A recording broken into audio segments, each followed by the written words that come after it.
নমস্কাৰ।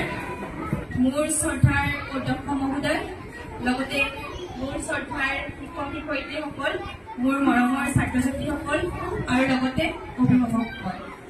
আজি হৈছে 5 ছেপ্টেম্বৰ শিক্ষক দিৱস। আমি সকলোৱে জানো আজি ডক্টৰ সৰ্বপল্লী ৰাধাকৃষ্ণনৰ জন্ম হৈছে আৰু তেওঁৰ এই জন্মদিনটোতে আমি শিক্ষক দিৱস পালন কৰোঁ।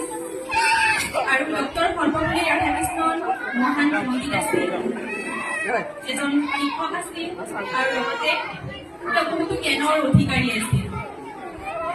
আমি সকলোৱে শিক্ষকসকলক সন্মান কৰিব লাগে।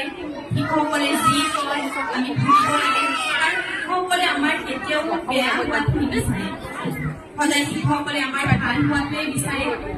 শিক্ষকসকল হৈছে আমাৰ মেৰুদণ্ড। তেওঁলোকৰ আদৰ্শ আমি সদায় মানি চলিব লাগে। পৃথিৱীৰ সকলোতকৈ ডাঙৰ অস্ত্ৰ হৈছে